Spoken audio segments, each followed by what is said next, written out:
Welcome, ladies and gentlemen, boys and girls, children of all ages. I am Sean Anderson, Most Valuable Podcast, and the upcoming segment is from our full Fast Break podcast that we recorded. And if you do want to check out that full podcast, head over to Blog Talk Radio/The Fast Break. You'll be able to find the full podcast over there.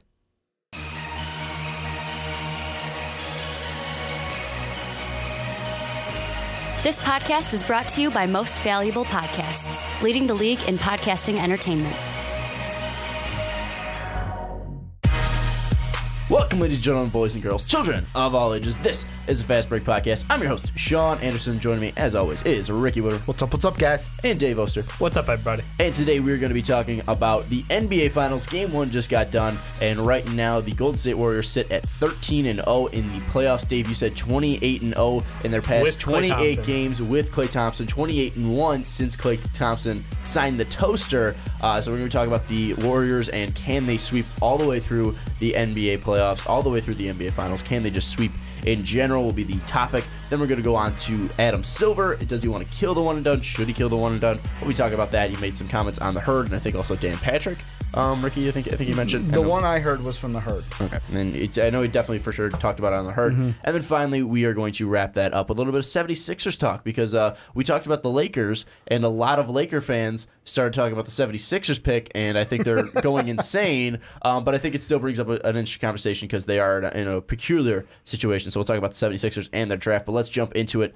We just got done with Game 1 of the NBA Finals last night. Golden State won that 113-91 if you missed out. It was a fairly close game in the first quarter. Like Dave said, one of the best quarters, and the first quarter was one of the best quarters we've seen all NBA playoffs, but Golden State was able to pull away. Kevin Durant was absolutely on fire, putting up 38 points, I think 8 rebounds and 8 assists. He was electric. Looking at this right away, boys, looking at this game, can the Warriors sweep their way through the NBA playoffs?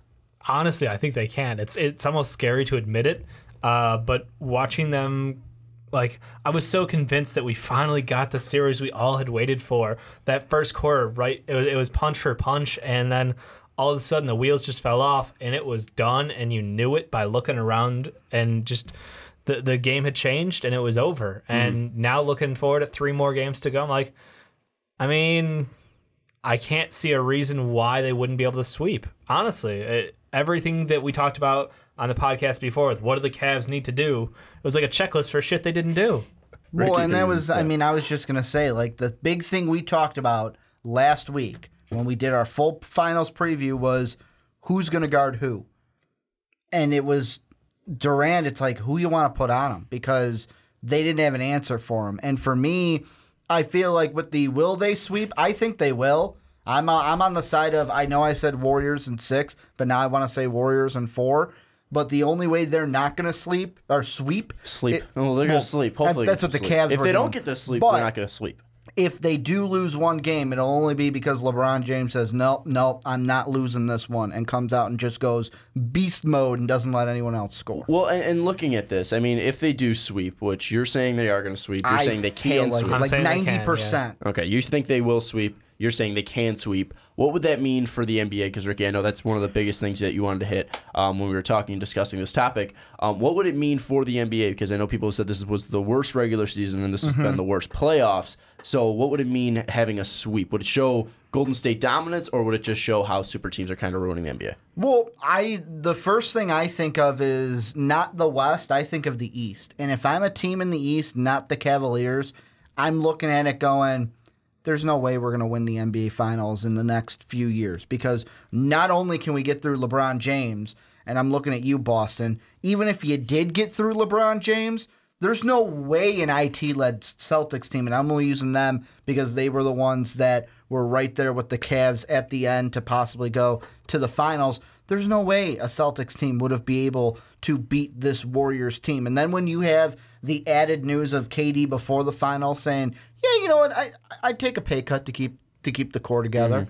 I'd take a pay cut. That, to me, just screams that this team is for real, and the only thing that is going to beat this team is a super team just like it, with actual superstars, not just like LeBron James, Kyrie Irving, and then it's like K-Love. Well, I mean, you could say that Kyrie Irving, Kevin Love, and LeBron James are superstars. I would say LeBron and Kyrie are there. I would say for the Cavs, if they get swept, K-Love's got to be out the door, and they got to be looking for an actual superstar. We'll talk about that after the finals. But Dave, looking at that and kind of going off of what Ricky said, would it be kind of detrimental to the to the NBA? Would it kind of take away from the historic run of Golden State and just say, well, they kind of cheated? It's not, they didn't build the team. They signed KD. They signed the second best player in the NBA, and it doesn't feel the same historic like it should. I don't know, because I feel like when you look at the team, the majority of the talent is homegrown. KD put them over the top, but you got to remember the year before they were still a 73-win team, which is historic. Yeah. So you just went and but got it doesn't mean anything better. about the ring. I know. And this year they're going to get the ring. They may not have the most wins in the regular season, but that's because they didn't need to. Honestly, I don't feel like it's a shot or taking anything away from them. The fact that they had to go out and get KD to kind of topple LeBron and just overcome every other team in just amazing fashion, just destroying them left and right. But they did get help throughout the way. I mean, you have to remember all the injuries for the teams they faced. So it's not like it would have been, a 4-game blowout against every team had everything gone, the way that they could have. Really, that Spurs game 1, if that goes differently, we're having a different story even coming into this. And then the series before that. And the series before that. It was, I'm not saying anyone would have, beat them out in a series, but I'm saying they would have had challenges. They would have gone through and fought harder. Instead, we watched them just beat people back left and right and blow out teams all day. And I want to make it clear, I'm not trying to take anything away from the Warriors because, Sean, like you had mentioned before we hit the record button, this is historic. What they are doing has never been done. I've never seen it. The 13-0 all the way through no up to this point. No one's ever seen it because it's not. Yeah, exactly. This is the first time it's happened. And if they go 16-0, it will be absolutely we will be talking about this forever. We will always be mentioning this NBA championship team. The one thing I think that will be most interesting for the league as a whole if they do sweep is if you're a guy in a small market, Gordon Hayward, I'm looking at you, you're sitting there going, yeah, you know what? I'm not going to win in this small town of Utah. I need to get out and play with people to win. First off, Utah's not a town, it's a state.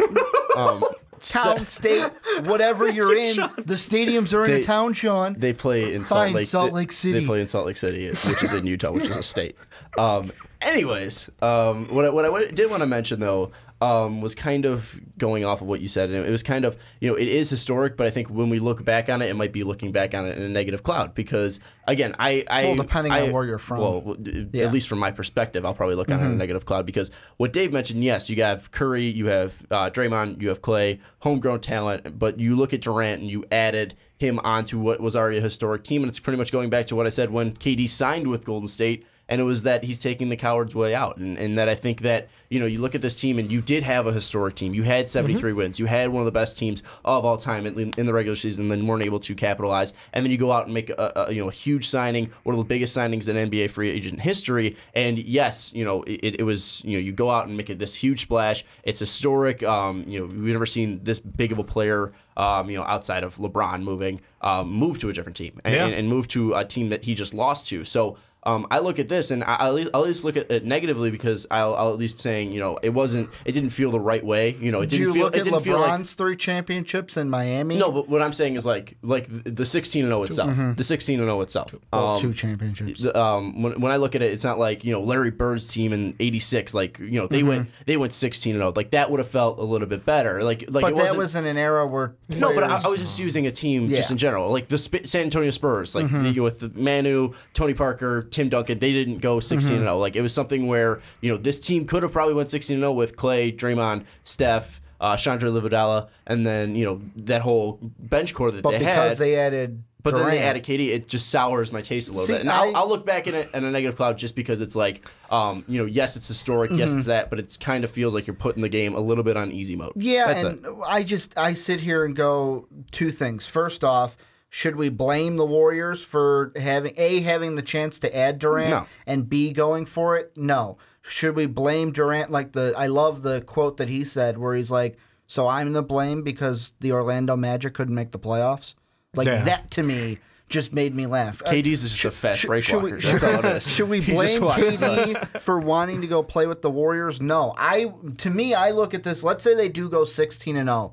I would not look at it in a negative plight towards the Warriors because when it comes to KD, and even at the time, I was for it. I was like, okay, you know what? This is shocking, but I'm not against it because I'm all for players. If you want to move out of somewhere, you should be able to move. You shouldn't be trapped within a team, within an organization you don't want to be a part of. For sure. It's just I look back at it and be like, what could have been? Because you wanted more competition. That's the thing. As you a look viewer. back, yes, you have fantastic solo performances, the rise of Joel Embiid, Russ, James Harden, Kawhi's amazing performance. You have all of this in the regular season, but then you look at it and it's like, well, what was this all for? We didn't go anywhere because Russ was out in the first round. James Harden was out in the second round, right? You look at Kawhi, he got injured and could have been able to beat the Warriors, but he went down and we didn't know what really could happen there. You look at Joel Embiid, he got hurt as well. Sorry, Dave. It's just something where you look at it and it's all just kind of soured where you're not able to see the true potential of this. So it kind of sours my mouth, but let's go a little bit away from the historic kind of ramifications and go to Game 2 and talk a little bit about Game 2 because looking at Game 1, the Cavs obviously lost by a large amount, but I look at last year's and also this year's regular season game. Obviously, there was 2 close games pretty much in the past. What was it? 7 to in 10 games between the Warriors. There's been 2 close games. Yep. Obviously, Game 7 of last year's finals, and then the first meeting on Christmas Day where the Cavs won 109-108. Outside of that, it's been blowouts left and right. You look at this year, obviously the last game 113-91, then 126-91 in the second meeting where Golden State won. Then you look at last year, 104-89, 110-77, 120-90, 108-97,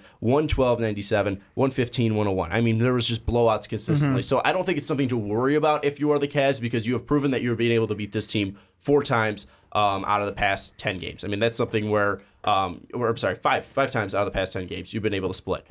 So looking at this, I'm not too worried about the blowout. I'm more worried about the stats in this game and the way that they were not able to cover KD and not able to force turnovers on the defensive side, not able to move the ball around and effectively find shooters and find people open. So looking at the Cavs, Dave, what is the big adjustment that the Cavs need to make? Is it mentally? Is it game plan wise? How are you going to attack this Warriors team that we are saying are on a historic run? Whether you're looking at it a bad way, how do you attack this team? Honestly, you have to attack them by picking up your defense in the paint. To start this game off, they gave up so many free offensive rebounds, second chance points, and just clean drives through the lane. Tristan Thompson was absolutely just missing. I don't know what happened to him.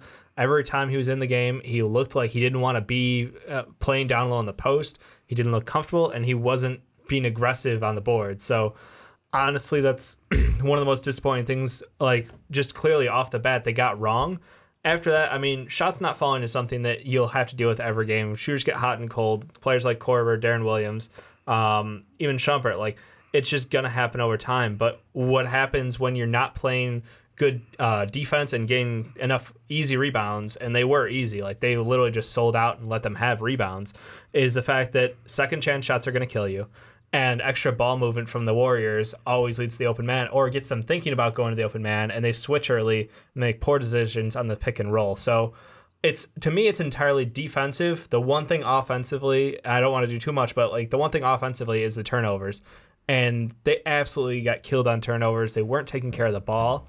And I don't know if it was because of the pace of the game. They got maybe it was a little too hyped up to get going, but it was just very sloppy play. Yeah, I mean, you look at what you mentioned with turnovers, 16 turnover differential, Cleveland turning the ball over 20 times, Golden State only turning it over 4 times. However, you look at this, somehow Cleveland, and I think this might be flipped, it says on ESPN, Cleveland had 21 points off turnovers, and then Golden State only had 6 points off turnovers, so I think they flipped it. But you look at that, kind of just huge margin there on points off turnovers, and what Golden State was able to do, turning those turnovers into points, that obviously had a big play into it. What outside of turnovers, what outside of defensively should the Cavs kind of be adjusting here when you were watching game? I don't think there's anything outside of it, and the only reason I'm saying is my big point is defense. And the big difference, the reason why I say that is the big difference between these two teams is when I look at the Cavs,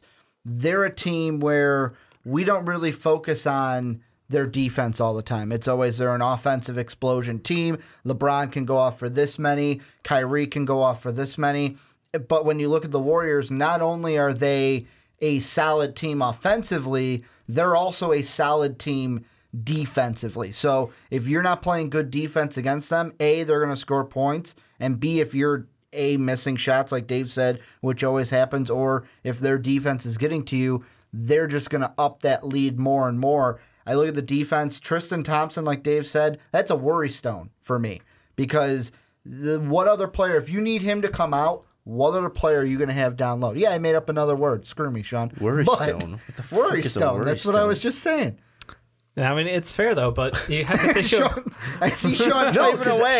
Sean's Can't let me get away with that I completely one. agree with you because you look at Tristan Thompson. There's no one on their bench. There's what you gonna throw Richard Jefferson out there to play? He had 4 boards in That's the 22 thing. minutes. That's the thing. You look at what he did last year. The impact And he the had last year. reason why is because, I mean, to me, the most important player in this game is Draymond Green. And I know you can say, well, Ricky, Durant, and Curry went off. No, it's what Green does, not only down low. He only had 9 points, but still grabbed 10 defensive rebounds, 11 overall, and was still able to force the game. And defensively, he can go to different guys. He can play on the three-point arc. He can play down low. He's all over the place as a player. So to me, I look at him. I look at the team in general of their defense with the Warriors. And unless the Cavaliers up their defense, yeah, they got some players that need to up their offense too, but if they don't play more sound defensively, this is going to be a sweep. Well, I think the one thing is not the rebounds itself and the amount of rebounds each team was grabbing. It was really who was grabbing the rebounds, and that's the thing. I mean, you look at Kevin Love. Kevin Love, I mean, yes, he wasn't fantastic offensively, but you look at what he did, 15 boards, 21 rebounds. That's still a good stat line there. And yes, K-Love wasn't the most effective shooting the ball. He wasn't the most effective being able to space the floor. Klay Thompson wrecked his day offensively. I mean, there's just something I knew Klay was a very good defender,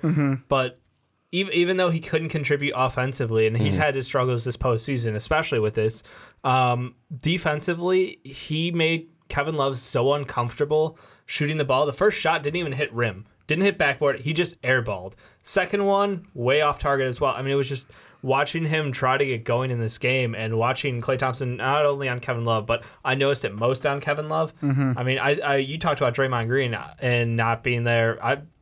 Klay Thompson, he's another Draymond one. Green, Only had 6 points. Both of them not shooting well, but guess what? They made up for it and then some on the defensive end. Well, that's the thing we kind of talked about too. Was if Steph goes cold, if Klay goes cold, Durant needs to step up. Obviously did. Yeah. No one's went guarding him. off. But what I was going back to was the rebounding, and it's not really the amount of rebounds. Obviously, you talked early. Golden State was able to kind of set the tone physically, grab offensive boards, and we made a huge thing of saying Zaza will be able to cover it. It was really Tristan Thompson and Kevin Love and LeBron James. You look at the that's not a word. Disparity between K-Love grabbing 21 boards, LeBron grabbing 15, and then Tristan Thompson grabbing 4. And it's not something where Draymond's grabbing 10 boards, because you look last year, Draymond averaged around 10 boards in the finals last year. It's still more when you look at Tristan Thompson, he's a guy that's going to be able to grab offensive boards and put it back up. He's going to be able to do that effectively. It's just something where he wasn't able to do that at all. He wasn't able to get any shots. He wasn't able to get any movement. And that's one thing where I look at that Cavs offense as a whole, and it's just movement in general, because you look at this team and you look at what they're able to do. It's LeBron James is one of the greatest players of all time, and it's LeBron James is able to create so much spacing with his athleticism, with his skill, with his speed, with his length. And it's just something where it wasn't quite there. And it's something that isn't really worrying me, this huge blowout. I mean, 113-91, it's something that we saw last year, and it's something that I still stuck with the Cavs as much as it pained me in our game reactions, because I just felt LeBron was able to break this. And something that we saw early in that series last year was a lot of turnovers from LeBron and not a lot of spacing and not a lot of movement. It's something where over time, LeBron's abilities are going to be able to break that down. However, even if that happens, you have to look at the other players on Cleveland. Kyle Korver, when he came over to Cleveland, he was shooting at historic levels. I mean, he was shooting at like 52%. Obviously, that went down because no one's going to be able to shoot at that high of a percentage throughout the whole season. But you look at what LeBron's able to do and what he's able to do for setting up shooters like Kyle Korver, like Kevin Love, like Kyrie Irving on the outside. As long as those players are able to make shots, it's going to go to 6 or 7 games. I think you were going back to this first question of, can the Warriors sweep? I don't think they will, just because of LeBron James' ability. And it's going back to last year. LeBron might get one. I think he can get more than one because, again, I think this is an overreaction because, yes, the turnovers are worrying. Yes, KD's shooting ability and KD's ability to be open and KD and just his passing ability, underrated. Yeah, but then also, KD just completely toasting LeBron in that first quarter, which is absolutely hilarious, just seeing LeBron fall on the floor like that. You look at that, though, and you take this all advantage. They're going to have their off days. Golden State is not something that they're going to be on every single night. They've been on for 29 straight games or 28-1 in their past 29 games.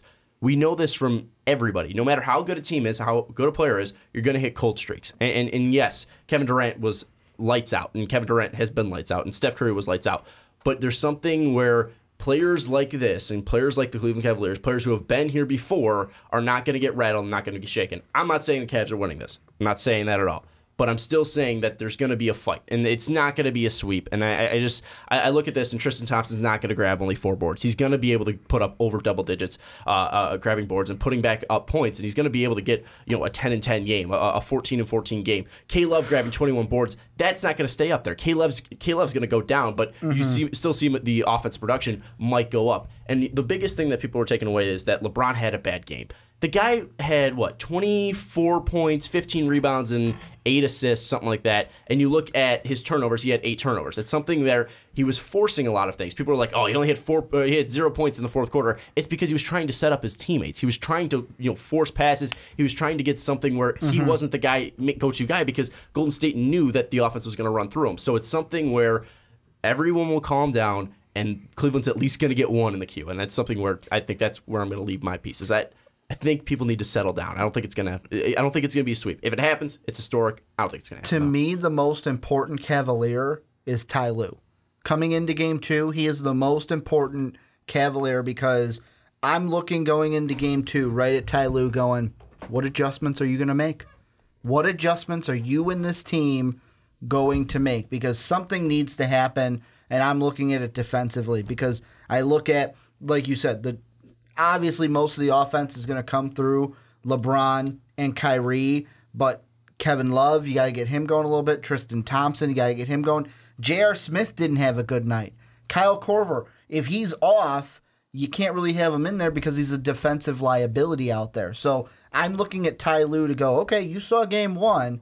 What adjustments are you going to make? What kind of what matches on the floor are you going to go with? And something too. I mean, Shump was pretty good last year as well. And you look at Shump. Shump had an off game. Darren Williams, as we mentioned before the podcast, I think Eddie House mentioned he wasn't getting any elevation on his jump shot, and you just want something where Darren Williams looked old out there. It's something where these players just weren't ready, and I think they'll be ready soon. And the one thing I like that Eddie House mentioned on the herd today, he goes, if I'm Cleveland, I am forcing Curry to go through screens. And, when he goes through it, really make him go through that screen so you tire Curry out. And by the end of it, that's one of the main reasons you're going to beat the Warriors if you tire Curry out and then he can't shoot because his legs are tired. I mean, that's a fair thing to do, but with the way these games are being called from the refs is the biggest question to me because we see them getting a little more play and a little more physical than we had seen earlier throughout the playoffs. So, as it happens, though, with the finals. And I'm fine with that. It was just it was kind of confusing because LeBron James had early success driving through the lane